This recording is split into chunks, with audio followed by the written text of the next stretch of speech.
तो जय हिंद एवरीवन, मेरा नाम है जतिन और स्वागत है आपका जियो अफेयर्स में।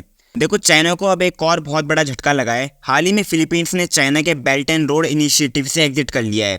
लेकिन इससे पता ये लगता है कि चाइना का खुद के ड्रीम प्रोजेक्ट में कंट्रोल नहीं है, क्योंकि अभी रिसेंटली चाइना के BRI प्रोजेक्ट को 10 साल हो गए थे। तो इन्होंने कई वर्ल्ड लीडर्स को चाइना में इन्वाइट किया था, जिसमें व्लादिमीर पुतिन, फिलीपींस के प्रेसिडेंट भी मौजूद थे।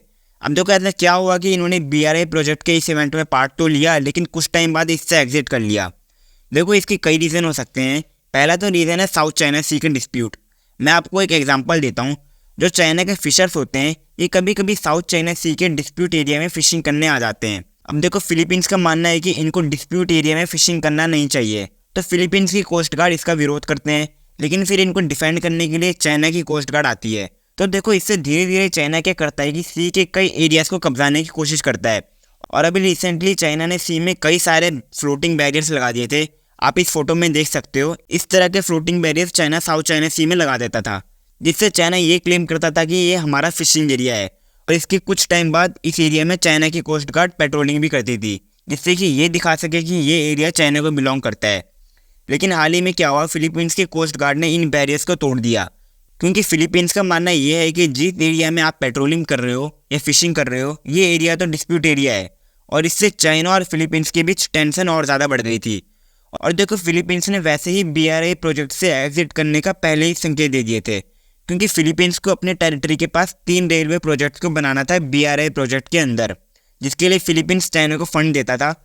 लेकिन इनको लगा कि चाइना कोई इंटरेस्ट ही नहीं दिखा रहा है। मतलब जैसे हाल आज के टाइम पर CPEC के हैं, वैसे ही यार इन प्रोजेक्ट्स के भी थे। और इस रीज़न से इन्होंने BRI प्रोजेक्ट के लिए फंडिंग को रोक दिया। और अब तो फिलीपीन इस BRI प्रोजेक्ट से बाहर भी आ गया है। फिलीपींस ने काफ़ी कोशिश करी है कि चाइना के साथ रिलेशंस को मजबूत किया जाए, लेकिन जो इनका साउथ चाइना सी के डिस्प्यूट है, ये सबसे बड़ा रीज़न है चाइना के BRI प्रोजेक्ट से बाहर निकलने में। और 2018 के बाद से कहा जाता है कि चाइना के BRI प्रोजेक्ट की स्पीड 40% कम हो गई है। इसके भी कई रीज़न हो सकते हैं, जैसे कई शर्तों पर बहुत से देश एग्री नहीं करते हैं, और कभी तो चाइना की तरफ से फंडिंग की भी प्रॉब्लम आती है। वैसे ही आप अगर CPEC को देखोगे, जो चाइना POK में बिल्ड कर रहा है, उसकी भी हालत सेम ऐसी है। लेकिन पाकिस्तान में पॉलिटिकल इशू भी काफ़ी ज़्यादा है। कभी वहाँ पे US इन्फ्लुएंस गवर्नमेंट आती है, तो कभी चाइना इन्फ्लुएंस गवर्नमेंट आती है। इसलिए CPEC की कुछ ज़्यादा खास ग्रोथ नहीं हुई है। तो देखो, अभी लगता है कि कई देश ऐसे होंगे जो चाइना के इस प्रोजेक्ट से बाहर निकलेंगे। और अगर आपको जानकारी अच्छी लगी हो तो चैनल को सब्सक्राइब कर देना और वीडियो को लाइक कर देना।